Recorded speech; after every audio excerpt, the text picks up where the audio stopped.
네, 두 번째 파트로 현대자동차의 공사 안전관리 시스템에 대한 설명을 드리도록 하겠습니다. 저희가 공사 안전관리 시스템이라고 한다면은 크게 두 가지로 나뉠 수가 있습니다. 첫 번째는 저희 CSMS라고 하는 웹사이트에 대한 기능이고요. 두 번째로는 저희가 사용하는 모바일 어플입니다. 이 두 시스템은 하나는 컴퓨터로 들어가고 하나는 핸드폰으로 들어가는 만큼 역할과 기능이 다릅니다. 주요 기능을 아래에서 보시면요.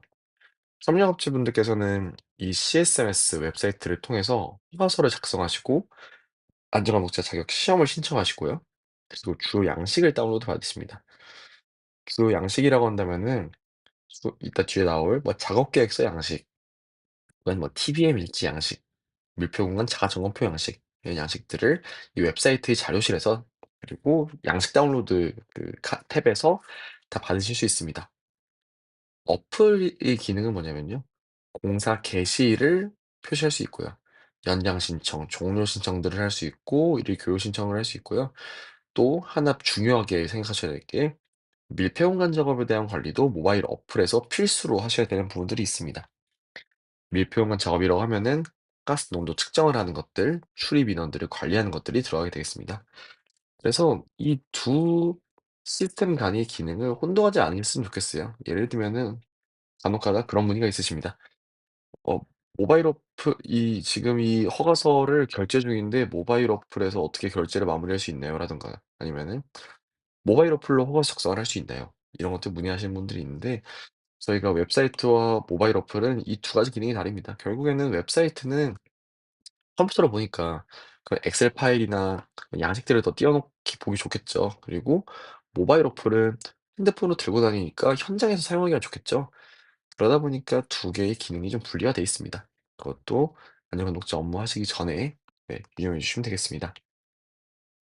방금 말씀드렸던 공사 안전관리 시스템 플로우를 다시 한번 보면 좋을 것 같습니다. 네. 방금 말씀드렸던 부분, 플리왜 지금 이 전산 시스템 소개할 때 다시 말씀드리냐, 이 플로우에서 전산 시스템으로 를 써야 알 수 있는 부분들이 있습니다. 예를 들면은 당일 안전교육 실시, 네, 그리고 게시 허가 등의 이 어플이 주로 쓰게 됩니다. 그거를 정리해 보면 이렇게 될 수 있습니다. 밑에 지금 좀 다이어그램이 복잡하게 보이는데요. 나중에 좀 참고로 보실 만한 자료고 제가 이렇게 구분하는 것도 밑에 내용들을 다 외우시거나 그럴 필요는 없습니다. 하지만 지금 이 공간 안전관리 시스템, 이 방금 말씀드렸던 업무 플로우에서 방 이 웹사이트를 사용하는 영역과 모바일 어플을 사용하는 영역을 구분해서 이해를 해 주시면 좋을 것 같아요. 지금 안전작업 허가서를 작성하는 영역, 안전작업 허가서를 작성하고 이걸 주관부서, 검토부서, 운영부서에서 다 승인하는 내용들은 웹사이트를 사용해서 하는 거고요. 모바일 어플을 사용하는 영역, 즉 당일에 사전 일일 교육을 공사 업체에서 신청하고 공사 개시를 요청하고 그리고 연장을 신청하고 공사 종료를 요청하는 이 모든 플로우들, 이거는 어플을 사용하셔야 됩니다. 네. 이렇게 웹 사용 영역과 모바일 어플의 사용 영역이 다르다라는 부분을 알아주시면 좋을 것 같아요. 웹사이트에 대한 소개를 좀 간단히 드리려고 합니다. 저희가 CSS 웹사이트는 자체를 통해서 들어오게 돼 있어요. 그래서 간혹 가다가 이 CSS 계정에 대해서 저한테 문의를 주시는 분들이 있는데 그럼 바치를 통해서 들어오시다 보니까 바치 코드를 부여한 그 유관부서에다가 문의를 주셔야 됩니다. CSMS에서 들어오게 되시면은 결국 CSMS는 허가서를 신청하기 위해서 만들어진 웹사이트이다 보니 허가서 신청을 하는 탭을 먼저 아시는 게 중요할 것 같아요. 안전작업 허가서 관리, 허가서 작성에서의 허가서 신청 탭을 클릭하신 다음에 허가서 작성 란을 누르시거나 아니면 발주한 내용들이 있다면은 이 아래 부분들 중에서 클릭을 하셔서 시작하실 수 있고요. 허가서 작성할 때는 맨 처음에 나오는 페이지가 이렇게 됩니다. 네, 허가서를 작성해 보신 분들은 아마 다 보셨을 체크리스트 표일 거예요. 이 체크리스트가 확인하는 게 두 가지가 있습니다. TSM 대상 여부인지 고급 승인 대상 확인인지 여부가 있는데요. 법적인 대상이라서 저희가 이렇게 체크리스트로 만들어 놓은 거예요. 첫 번째로는 PSM이라는 것이 있습니다. PSM은 뭐냐면은 법적으로 공정원정 관리라고 말하는 부분인데 이 밑에 사항들 중에 해당이 되는 부분들이 PSM 대상 공정입니다. 네.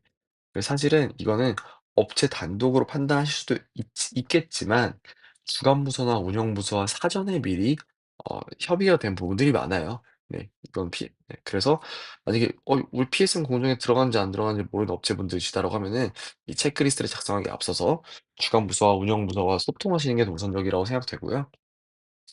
그래서 만약에 PSM 공정이 아니다라는 걸 받으셨을 때는 너무 큰 걱정은 안 하셔도 될 것 같습니다. 하지만 작성하시기 전에 다시 한 번 더 읽어주세요. 읽어주세요. 이런 해당되는 물질이 있는지, 설비가 있는지, 그렇다면은 이건 PSM 대상으로 분류되기 때문에 다른 형식의 안전작업 보고서를 작성해야 됩니다. 그래서 그 부분에 대해서는 꼭 체크를 해주시고요. 부업승인 대상이라고 하는 거는 이것도 결국 법적인 사항들입니다. 지금 밑에 나와 있는 이런 공정이 해당이 된다면은 저희가 제공해야 되는 것들이 또 다른 것들이 있기 때문에 이런 지금 이번에 작업하시게 될 공정에 밑에 아래 내용처럼 1% 이상의 황산, 불화수소, 질산, 염수소가 포함되어 있는 개조분해, 해제 철거, 공사인지에 대해서 주관부서와 운영부서와 소통을 하신 뒤에 이 체크리스트를 작성해 주시면 됩니다. 일단 이 체크리스트는 해당 없음이 된다면 저희가 흔히 쓰게 되는 일반 작업 허가서가 되게 되고요. 그 모두 다 해당 없다는 그런 가정하에 뒤에서 계속 설명을 드리도록 하겠습니다. 네. 허가서를 작성하시게 되면은 결국엔 맨 처음에 공사 구분을 체크하게 됩니다. 저희가 기획공사는 지금 많이 쓰지 않는 기능이긴 한데 저희가 뭐 이게 발주공사다, 발주 코드가 있는 발주공사인지 그리고 이것이 지금 발주공사가 아닌 수의계약으로 하는 하우스키핑인지 등등에 대해서 구분하게 돼 있고요. 이것들도 사실은 그 업체 자체 판단보다는 주관부서, 운영부서가 보통은 네 얘기를 해서 이렇게 신청을 해 주시는 편입니다.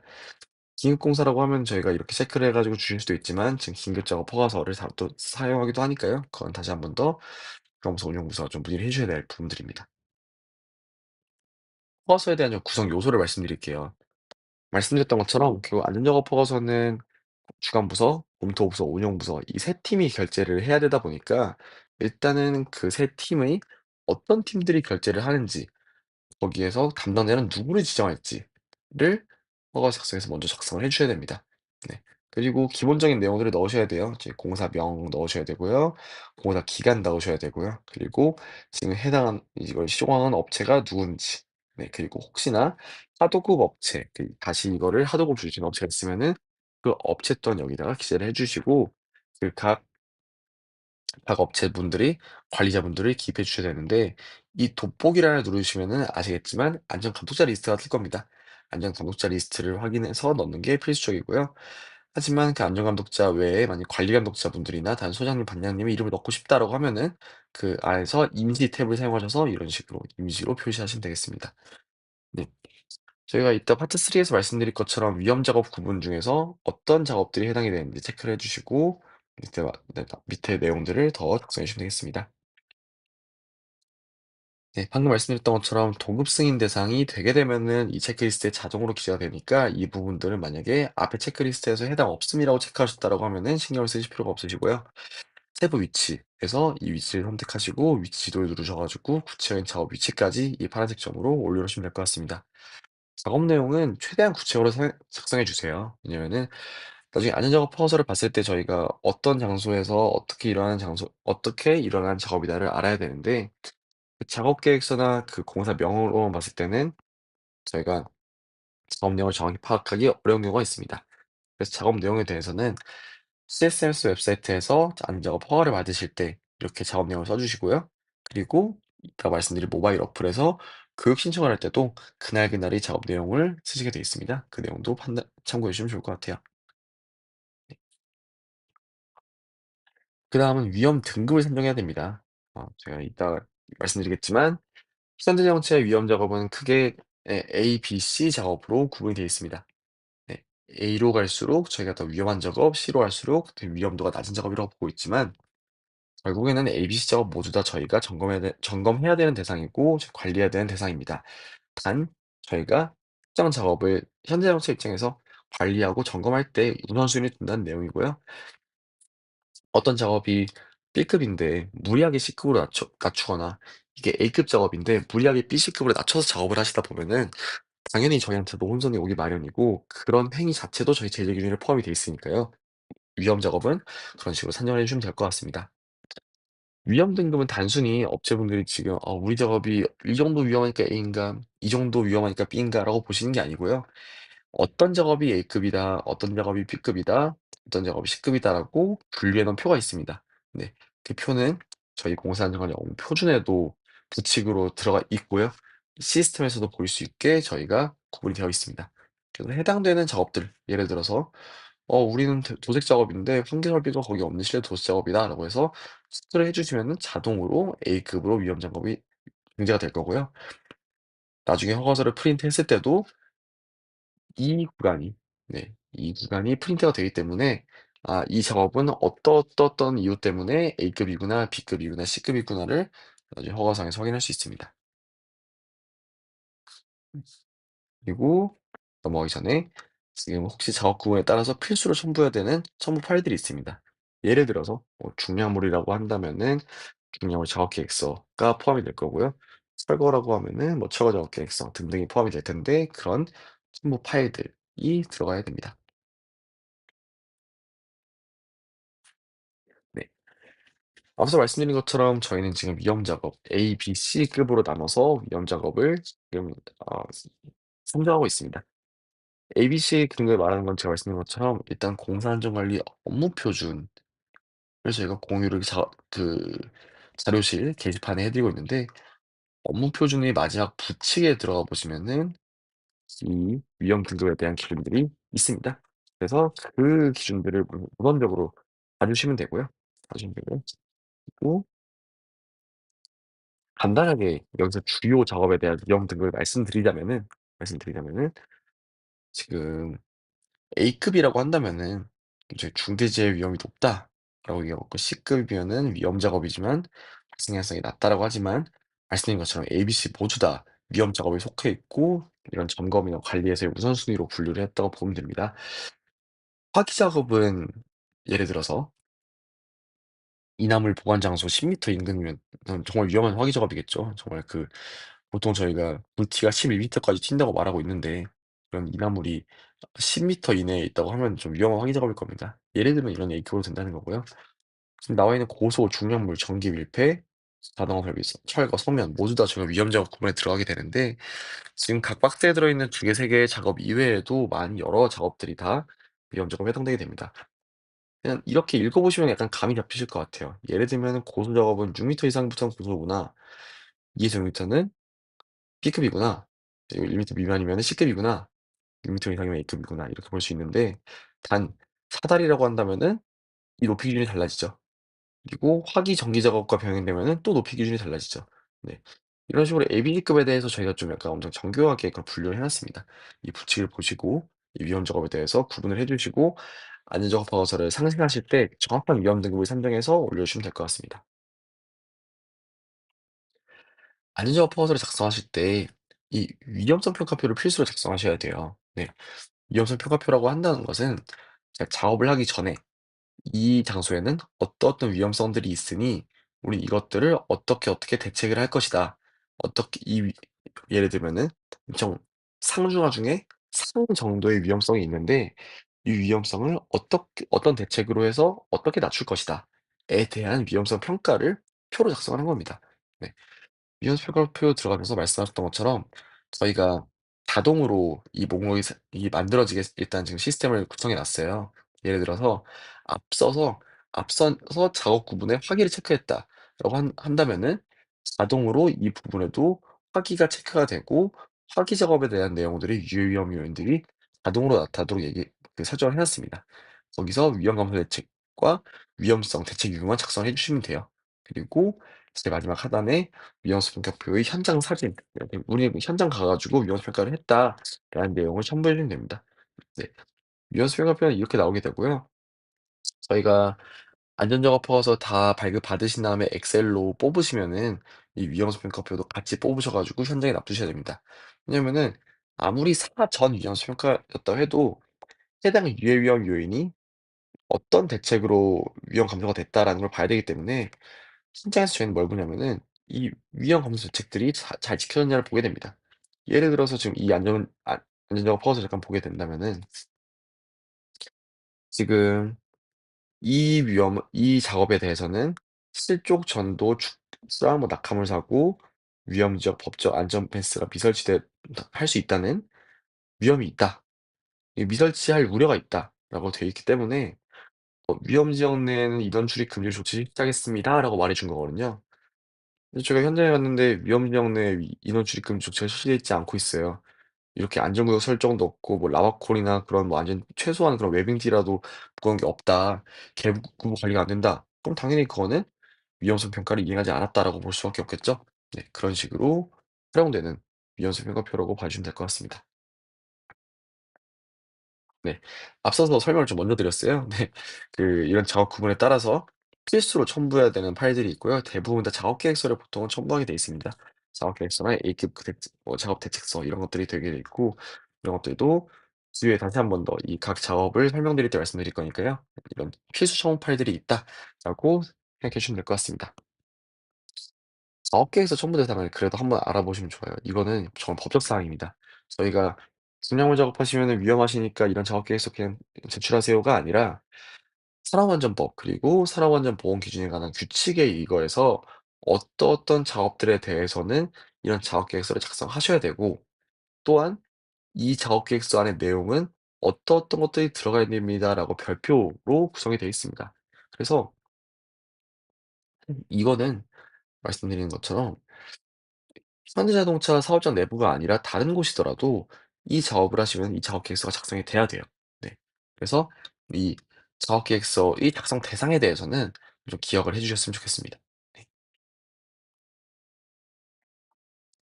이렇게 허가서 작성이 완료가 되시고 주관부서, 검토부서, 운영부서가 모두 다 허가가 났으면은 이런 식으로 엑셀 출력을 할 수 있습니다. 네. 제가 엑셀 출력을 할 수 있기 때문에 엑셀을 출력해서 현장에 비치해 주시면 됩니다. 이걸 엑셀화시키면 이런 모양이 됩니다. 이런 모양이 됩니다. 이런 모양이 돼서 지금 총 밑에 시트가 4 개가 더 형성이 될 거라서 이거 이외에도 뭐 안전교육일지, 뭐 위험수 평가표 등을 더 뽑을 수 있게 되어 있고요. 프린터된 엑셀도 앞에 있는 내용이 똑같이 들어 있습니다. 네, 들어 있는데 더 여기서 봐 주셔야 될 것들은 첫 번째로는 이 안전작업 허가서에 대해서 저희가 고유 번호를 네, 부여하고 있습니다. 허가서 번호가 이렇게 하단에 밑에 있고요. 이것들을 직접 손으로 입력하지 않을 수 있게 QR 코드로 되어 있는데 이런 것들은 언제 활용하냐? 뭐 교육 신청할 때, 공사 개시 요청할 때, 연장 작업 신청할 때 이렇게 제 몇몇 다시 몇 호를 신청합니다라고 어플에 기입할 수 있어요. 기입하는 내용들은 다 QR로 대체할 수 있지만 보안 때문에 보통은 대부분의 사업장들이 들어갈 때 카메라 기능을 다 해제하고 출입을 하실 거예요. 그런 경우에는 QR 코드를 사용하시기 어려울 수 있지만 사외에서 혹시나 이런 것들을 뭐 조회하거나 하실 때 사용한다고 하면 QR 코드 사용하시면 되고요. 그게 아닌 경우에는 밑에 이 보유 번호를 입력해서 사용하시면 됩니다. 방금 저희가 전산으로 받았던 안전작업 허가서를 출력하게 되면은 새로운 란이 뭐 하나 생기는 게 있어요. 밑에 보시면은 자율안전점검표가 새로 생겼죠. 자율안전점검표는 어떤 느낌이냐면은 바로 매일 실시하는 체크리스트라고 보시면 됩니다. 네. 결국에는 만약에 예를 들어서 뭐 4월 5월 8 일부터 5월 29 일까지 작업이 있다라고 하면은 자동으로 28 일의 체크리스트, 29일 체크리스트가 생성이 돼요. 네.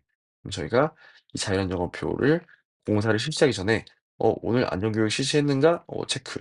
네, 여기다 죄송합니다. 체크. 그리고 개인 보호구 잘 착용했는가? 체크. 발사병 체크해 이런 체크하고 그리고 이 밑에 내용들도 해당이 있으면 체크를 해 주시고요. 혹시나 여기서 '아 오늘은 이런 작업 없습니다.'라고 한다면은 작업이 없다라는 표시를 해 주시면 될 것 같아요. 예를 들어서 오늘 우리 도색 작업 내일 있어 가지고 오늘 없는데."라고 하면 이렇게 비금을 켜 주시든가 아니면 이렇게 X 표시를 해 주시든가 해서 자율 안전 점검표를 매일 실시해 주시면 될 것 같습니다. 네. 지금까지 설명드린 부분들은 CSMS 웹사이트에서 허가서를 작성할 때 필요한 사항들을 설명해 드렸어요. 지금부터 설명해 드릴 것들은 모바일 어플에 대한 내용들입니다. 네. 지금 이 영상을 시청하시는 분들이라면은 결국 모바일 어플에 대한 내용을 아셔야겠죠? 일단은 공사안전 감독자 시험에 합격하셔야 이 어플을 사용할 수 있는 계정을 발급해 드리지만 그전에 이 어플을 설치해 하시면 좋을 것 같습니다. 일단은 저희가 만약에 안드로이드 사용하시는 분들이면은 구글 플레이 스토어에 현대기아자동차 공사라고 검색하시면은 바로 저희가 이 어플을 받을 수 있게 설정을 해 놨고요.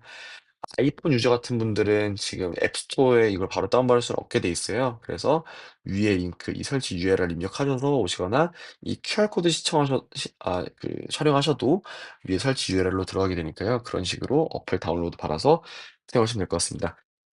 다시 한번 말씀드리지만 지금 만약에 안전감독자 계정이 없으신 분이라고 한다면은 이 어플을 다운로드 받으셔도 바로 사용할 수는 없으세요. 네, 근데 이런 어플을 받아 놓으시면 나중에 이 안전감독자 자격시험 합격하신 다음에 볼 수 있으니까요. 유념하셔서 뒤에 내용 보시면 될 것 같습니다. 네. 그럼 결국 모바일 어플에서 협력업체분들이 사용하셔야 되는 기능들을 위주로 설명드리도록 하겠습니다. 첫 번째로 앞서 말씀드렸던 것처럼 일일교육 신청을 하시게 되고요. 일일교육 신청하시게 된다면 첫 번째로는 이 공산정원 시스템 그 어플 화면 중에서 첫 번째 탭 일일교육 신청을 클릭하시게 되고요. 그 안에서 허가서 번호 입력하시고 거기 안에서 참석 인원 수 체크해 주시고 오늘 하는 작업 내용 하신 다음에 요청해 주시면 됩니다. 네. 이 와중에 만약에 우리는 사람이 한 15명 정도 있는 그런 작업이다. 그래서 안전감독자를 3명 이렇게 널널하게 배치했다라고 한다면은 이 추가 안전감독자도 이 안전책임자 연락처 이 란에다가 입력할 수 있으니까요. 추가 안전감독자도 있으시다면은 이 란 사용하시면 될 것 같습니다.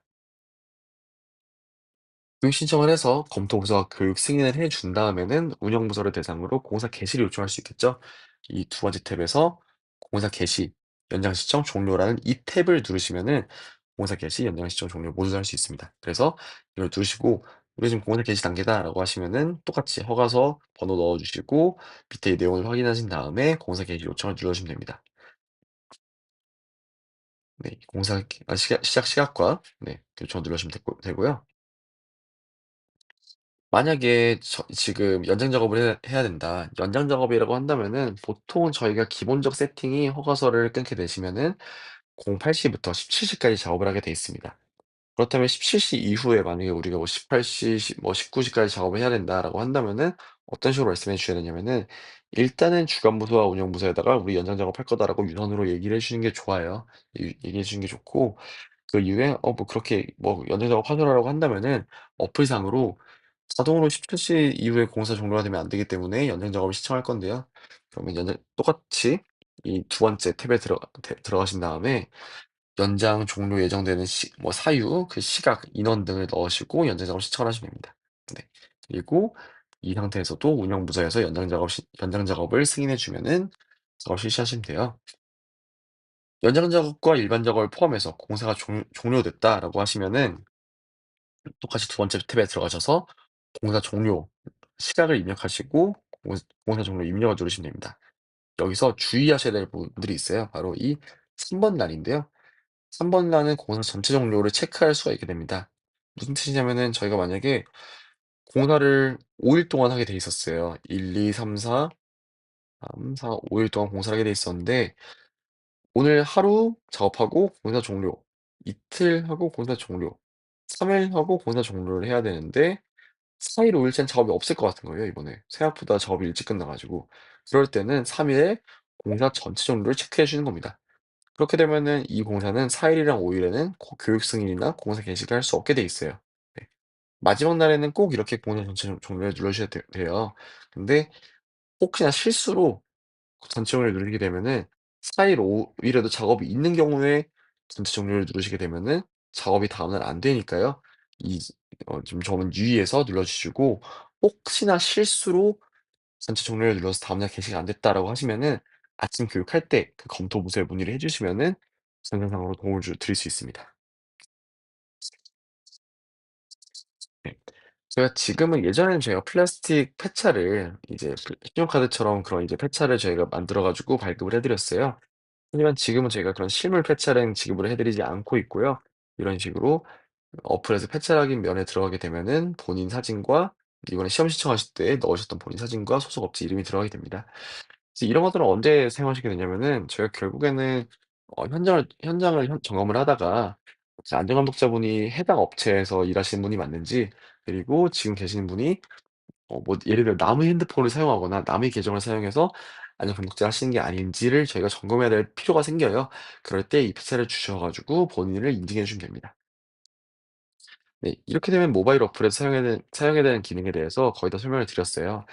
하지만 앞서서 말씀드렸던 것처럼 추가적으로 밀폐 공간 작업에 대해서도 어플을 사용하는 기능들이 있습니다.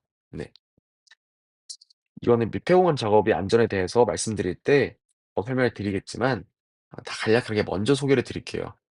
밀폐 공간 작업을 하게 되는 경우에는 저희가 법적으로 그 밀폐 공간 내부의 가스 농도 측정을 해야 됩니다. 가스라고 한다면은 저희가 산소, 일산화탄소, 탄산가스, 그리고 황화수소, 가연산가스, 이렇게 5가지 가스 농도를 측정하게 법적으로 되어 있어요. 그래서 그 가스 농도 측정 결과에 대한 것들을 어플로 입력하게 돼 있고요. 그리고 입장과 퇴장 인원이 몇 명, 그러니까 예를 들어서 입장이 몇 명 했다, 3 명이 입장했다. 근데 1 명이 퇴장했다, 1 명이 더 퇴장했다, 1 명이 더 퇴장했다. 이런 식으로 기록 관리를 어플을 통해서 하게 되어 있습니다. 이렇게 했었을 때 입장 인원과 퇴장 인원이 수가 맞지 않으면은 공사 종료가 안 되게 돼요. 예를 들어서 5명이 들어갔는데 3명이 나왔다 하면 아직 2명이 안에 있는 거니까 공사 종료가 당연히 안 되겠죠. 그래서 그런 기능들로 만든 것들이 있으니 밀폐 작업인 경우에는 그런 밀폐 공간 작업에 대한 별도 관리를 모바일 어플로 한다라는 것들을 먼저 알아주시면 될 것 같습니다.